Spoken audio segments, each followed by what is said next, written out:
Awesome. Well, thank you, Joe. I appreciate it. And welcome, everybody. Um, just kind of like what Justin reiterated, I do thank you for the platform to be able to speak about these topics because they are very, very important. And we are trying to get as much information out as we can. Again, just like Justin said, I am not an expert in EVs. I don't know many people who claim to be. We just deal with them on a daily basis. So we've learned some best practices for now that uh, tend to try to keep our people safe when they're out there responding to these things. You can go to the next slide, and you can go to the next one. So, North Texas Tollway Authority, we are a political subdivision of Texas. We are a government agency. We operate toll lanes across the North Texas region, roughly about 1,200 miles. I do manage our Safety Services Patrol, which is a 24/7 operation. We have about 78 employees, about 82 vehicles that respond to any incident, any traffic incident on our roadway. Um, our 2024 numbers aren't in yet, but last year we did just over 50,000 calls for service with an average response time of 17 minutes. And that response time is from the time we get a call from somebody needing help to the time we already have them on their way. So again, we deal with vehicles and we deal with traffic incidents on a daily basis. Next. So today I've been asked to talk a little bit about what we've seen with EVs. Again, not an expert. We just deal with a lot of them and we kind of learn along the way and we share what we learn with everybody because this industry continually changes and we try our best to stay just behind the power curve because we can't get in front of it because every time we get close, again, that curve curves even more, and we get left behind, and we keep continually struggling to gain as much knowledge and information on EVs as we can to keep responders safe. So first, I'm going to start off with there's four basic types of EVs that you're going to run into out there on the road. You've got your hybrid electric vehicles, which most of you guys know they came out with the Honda Insight way back in the day. You had your Toyota Prius. Those vehicles back in the day, they had uh, limited range. They were just basic. You know, they were the new thing out. Then they came out what's called the PHEV, which is a plug-in hybrid. This one has a little bigger battery than the hybrid two, and you can now plug it in and charge the battery directly. Then you've got your BEVs. These are what's commonly known as EV vehicles, right? These are your Teslas and all those other just the same. These are the ones you see out there the most. And now they're coming out with something called a EREV, which is extended range electric vehicles. Now, basic EVs can take you anywhere between 100 and 300 miles. These EREVs are claiming to go anywhere between 600 and 800 miles on just one charge. Next. So when responding to them, one of the difficulties is identifying which type of vehicle you're dealing with, whether it's an ICE engine, a hybrid, extended range. You're trying to figure out what are you dealing with, and it's being difficult because the identifying factors on these vehicles continually change with every year model they come out with. They all look the same. Like for instance, if you look at the Corvette that's in the top left picture, that looks like a regular Corvette, but believe it or not, that's their blue. They're calling it a Blu-ray, and that's a hybrid electric vehicle. Go to the next slide. So how do you tell the difference? Well, normally you can look at the badging that's on it, and it'll either say hybrid or say EV, or to have a blue symbol, like a lot of manufacturers will do. They'll put their symbol in blue to represent an EV. If it's missing a tailpipe, doesn't have an exhaust system at all, doesn't have grills in the front that actually have the holes in them, then most likely you're dealing with an EV. You can check the gas port to see if there's a gas cap or a charging port, and that'll let you know it's an EV. And obviously, the orange color high voltage wires is a big sign that it's an EV.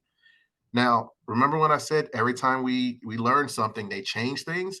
Well, Tesla, for instance, they're going to start debadging their vehicles. So basically, unless you can identify what a Tesla looks like, which most of us can, you won't know it's an EV. But other manufacturers where you may not know that they actually make EVs, you won't be able to tell that's an EV just by looking at it. They're going to debadge them and make them look just like the regular vehicles.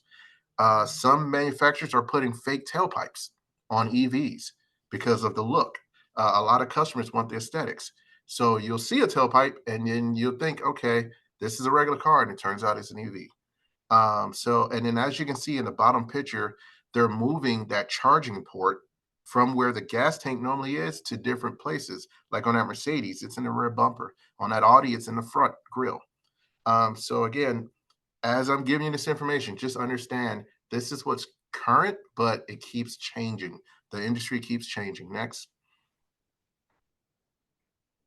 So here are some resources to kind of help you when you're pulling up to an EV and you try to identify it and figure out what you're dealing with. They've got an app called the Crash Recovery System that I notice a lot of people use. There's also the Energy Security Agency. These guys, they're awesome because they have an 800 number that responders can call 24/7, and you can actually get a live person. And you let them know what you have and what type of vehicle you're dealing with, and they actually will walk you through the steps you need to take care of whatever you need to take care of with that vehicle. We've used them before, and it actually works. And then we have another app called the Electric Vehicle Rescue app. And this is the one we typically use the most out here. You can go to the next slide. This is kind of what it looks like. You can go do anything from getting your emergency response guides off of them to locations of the battery and the high voltage cables to if it's a motorist assist, how to jack the vehicle up safely to where you won't interfere with the battery or touch any of the high voltage wires, how to stabilize it. If you get somebody who's out of a charge or close to it and you need to figure out where the nearest charging station is, this app does it all.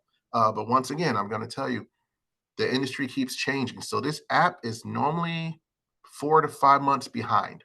So if you get a new version of a vehicle out, it takes about that long before they update their system and get it out to you. But it is one of the best things we have right now to help us when we're out there in the field. Next. So what's the big deal with these batteries? Well, when EVs first came out, and you can click the next, when they first came out, they were made of mostly of nickel metal hydride battery. And this battery was good. This is what you saw in, like I said, the early model hybrids. The only issues with it is it had a high self discharge rate, and also it suffered from something called the memory effect. That discharge rate is basically, the percentage of the battery decreases the more you charge it. But that memory effect is when people would plug their vehicle, charge it to what they claim is 100%, but then only drive it down to 70% and then put it back on a charger, recharge it again, that battery would then memorize it only charging that 30%, and it would actually affect the battery that way. So people didn't want that. Plus, they wanted to go further, they wanted to go faster. So the industry switched over to lithium ion. Well, lithium ion obviously was more power density, right? It had a lower discharge rate. It didn't suffer from the memory effect as much, and it charged faster. The only problem with lithium ion is the fact that it does not play well with heat or salt water. Being submerged, it doesn't play well at all. It's more unstable. Next. So they change how they mount these things with the lithium ion batteries, and this is what most manufacturers are doing right now. They have something called the skateboard, where it is a floor pan battery mounted at the bottom of most of these EVs. Believe it or not, it is actually part of what they consider the frame of the car. So if you were to take your electric vehicle into the shop, have them take your battery out, they actually have to put a note on your car that basically says nobody can sit in the vehicle. Because if a 100-pound person sat in that vehicle, it would actually warp the frame of your car without the battery. That's how important this battery is to the structure of these EVs. Next. So this is another look at it. Now, most people think EV batteries are just one big battery. They're not. What happens is this floor plan is made up of what they call modules, and they have hundreds of these modules. And inside the modules are little bitty batteries, like you saw in Justin's presentation. There's little bitty batteries like AA batteries, and that's what actually makes up your EV battery. Now, altogether, these things are very heavy. This one, as you can see, weighs 1,200 pounds. I looked up the Hummer EV. The battery on that weighs almost 3,000 pounds, just the battery. The truck itself is about 10,000 pounds, and that's just a regular size pickup truck. So these things are very heavy. Next. And this is what they look like. If you look at the hand that's to the right on your screen, that's what the batteries currently look like. Again, they look like little AA batteries, and you're looking at anywhere between 6 and 8,000 of these things inside of those modules, which are inside of your big battery. The one on the left is what they're trying to go to here in the future. Again, though, they're very small little batteries that make up your floor pan battery. Next. So, what are some response techniques that we've utilized out here that's worked for us? Obviously, first and foremost, anytime you respond to any incident, you want to set up a good, safe work zone area or a traffic control area, or a traffic management area, whatever you call it. You want to make sure your responders are safe. Get that done first. Then, as you're going to your casualty, you need to identify if it's an EV and what type of EV it is. That way you can get all the information you need, hopefully through one of those resources or experience from people on scene to know what to do if it's suffering any type of heavy damage, if it's smoking or off gassing, obviously if it's on fire or it's been submerged. Another thing to look for, if it's popping or hissing, that's a clear sign that it is going into thermal runaway. Okay, it is about to off gas. If you hear that, also if you smell what kind of smells like a sweet burning smell when you walk up to an EV, that's also another sign that it may be off gassing and going into thermal runaway. Anytime that happens, we recommend staying back at least 75 feet. And I will tell you, I just had another meeting, some part of an EV task force with a lot of the city fire departments in the area. And they're now recommending that 75 feet be pushed back to about 300 feet if you know that it is going to go into thermal runaway. So, like I said, this is always changing. Um, if you don't see any of that and you're just approaching the vehicle, some best techniques is don't approach the vehicle directly from behind or directly from in front. Reason being is these EVs have been known, even without the operator inside the vehicle, to take off if they are misbehaving. Okay, so you don't want to approach them from the front or rear. You want to approach it from an off angle, kind of like you do if you were trying to put out a car fire. Approach it from an off angle. When you do, stabilize the vehicle with chocks. Now, again, with these EVs, we in the industry, we used to be able to put that chalk on there like at a 45-degree angle because it's easier to take back off and the vehicle wouldn't go anywhere. With EVs, you can't do that. You have to put that chalk flush against the wheel because these EVs have so much torque that at a 45-degree angle, they've been known to drive over chalks and still run over responders. So if you're going to chalk it, put it flush against the wheels on it. Um, and again, obviously, if you do see that it's doing misbehaving in any way, just stay away from it.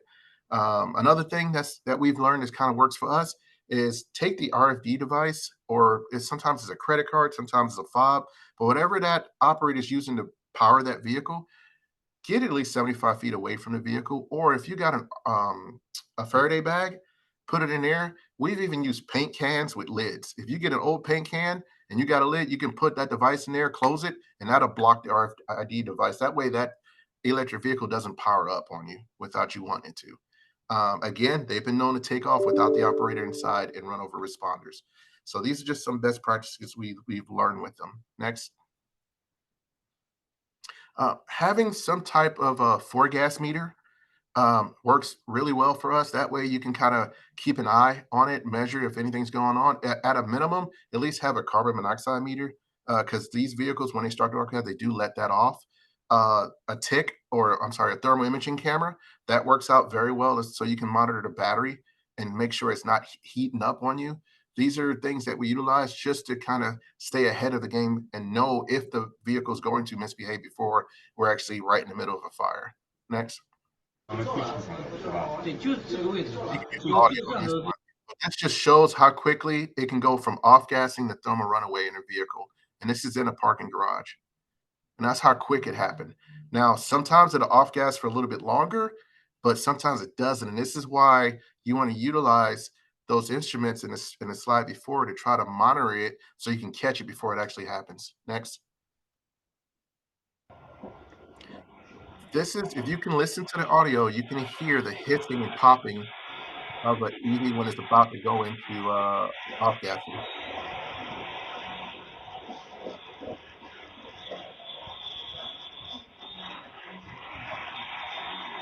Sometimes you hear a whine, almost like a jet engine as well.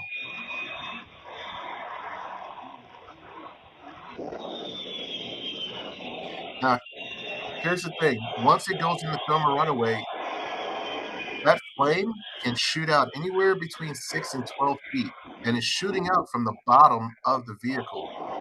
A normal car fire will burn at roughly 1,500 degrees Fahrenheit, while EV fires have been known to burn about 5,000 degrees Fahrenheit. So this is a very, very hot fire that will burn through a firefighter's turnout gear. And because it's shooting out like a flame, uh, it is just a very dangerous thing to deal with. Not to mention the gases that are coming off of a thermal runaway are toxic. Okay, unfortunately, first responders have died from breathing in the toxic fumes from an EV fire. It's to the point now where a lot of firefighters and fire departments in the North Texas area, they're now coming up with policies to where until you know that an EV is safe, their guys are going on full oxygen. And then they approach the EV, make sure it's safe, and then they can take it off and deal with whatever they're dealing with. Just because they don't want to take the chance of breathing that in. Here's the other joy with EV fires once they start. If you go to the next slide, these things burn so hot that they will not only melt the brakes off of the EV that the fire is coming from, but any vehicles next to them. So if you're dealing with this in a parking garage, just understand the brakes may fail and that vehicle that you're dealing with may roll away on its own if it's not stabilized. And any vehicles next to it may roll away as well. Just because the fire is so low and shooting out so hard, it will melt the brakes off it. Again, at 5,000 degrees Fahrenheit, this will melt steel. This is a very, very hot fire. Next. So couple of things with the let it burn. One of the fire chiefs in this area, he said it best, and I always use this analogy. He said, putting out an EV fire is like if you've got a 3-story home and the fire's in the basement, the only place you can put water is on a roof and you got to put it out. That's how dealing with an EV fire is. And I think that's just amazing to show you how hard it is to put these things out. The let it burn. Obviously, it is hard for a first responder to sit there and watch something just burn down. But fortunately, what they found is, for one, it's safer for responders because they're not sitting there trying to breathe that in while they're trying to attack the fire and put it out. Two, it's been known that if you let an EV fire burn itself out, for one, you're basically taking away all the energy that's in that battery, and it tends to burn itself out quicker than if you try to fight it and cool the battery down. Understand something. You can't put out an EV fire because it creates its own oxygen. All you can do is try to cool the battery to stop that chemical reaction. So that's either with direct cooling or indirect, but all you can do is try to cool that battery if you're not letting it burn. Now, obviously, if the scenario you're in doesn't allow you to let it burn, whether it's in a garage, it's going to burn through some type of infrastructure, like if you're on an overpass or anything like that, they will try to offensively attack it. And they've got different methods. We've heard about the blanket, the fire blanket, where you can try to smother it. Here's what we found with the fire blankets. For one, I don't know if you guys ever dealt with one, but they cost about $3,000 for one blanket. Two, they weigh about sorry, they weigh about 100 pounds roughly for the ones that we use. Also, they're typically a one and done. Once you put that fire blanket over EV fire, unless you're going to pay to go have it decon, which probably going to run you another 1,500 to $2,000, it's a one and done. So it's just not very cost effective either. And then remember, once you do put that fire blanket over it, because you've got to secure the bottom of it, you got to secure it down. Somebody has to remove that to check to see if the EV has stopped going in the thermal runaway, and that's a lot of heat and a lot of chemicals that they're gonna have to deal with when they're trying to remove that. So that's the deal that we found with the blanket. Packing in a wet sand, we've seen that work for some situations. We did have one where there was a big enough hole in the battery to where we were able to penetrate the battery, let all of those individual cells that we showed you earlier, the little double A's, let them all fall out. And we actually were able to cool the batteries themselves. Now, most electric vehicle manufacturers will tell you they do not recommend you penetrate the battery. But obviously, in that scenario, with it already being penetrated, that was the easiest way for us to deal with that EV fire at the time. And then, of course, you heard about submersion. We've seen it to where we've had a vehicle out on a dirt road, and we've actually dug a hole underneath the vehicle, dug it, and filled it with water, and tried to cool the battery that way. Let the vehicle sink into the water to cool it. So submersion does work as well. And then a lot of fire departments are using what's called the tilt and cool technique, where they will actually lift the car up and stabilize it at like a 45-degree angle, and then that way they can put direct water onto the battery to try to cool it. So these are the, I say, the best practices for trying to deal with an EV fire that we've seen in this area. Next. And again, this is just showing you the different methods, the tilt and cool at the top left.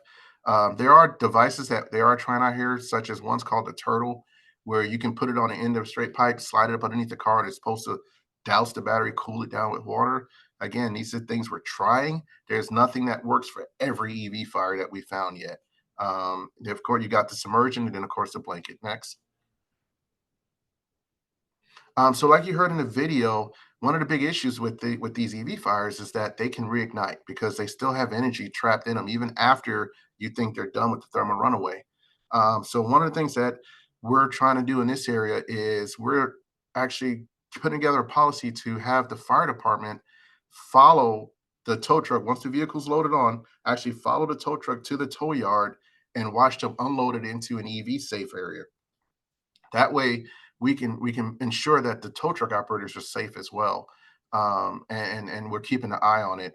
If you go to the next slide, you'll see now this slide used to be the record holder, and I'm being told it is no longer now. But this is an EV that went in a thermal runaway. We actually were they were able to put it out. It got towed to the tow yard, dropped, and 29 days later, it reignited and burned down to what you see now. And I thought that was the limit, but apparently there's EVs that have reignited even longer than that now. But this look at this slide is 29 days later. This shows you how much energy is still trapped in those EVs even after it finishes the thermal runaway. Next. And this is where I'm going to conclude. I can talk to you about EVs all day long, but we only have a certain amount of time. But if you have any questions during the Q&A session, I'll be glad to answer them. But just understand, again, in no way do I consider myself an EV expert. I can only go off of what we've seen. Yeah, outstanding.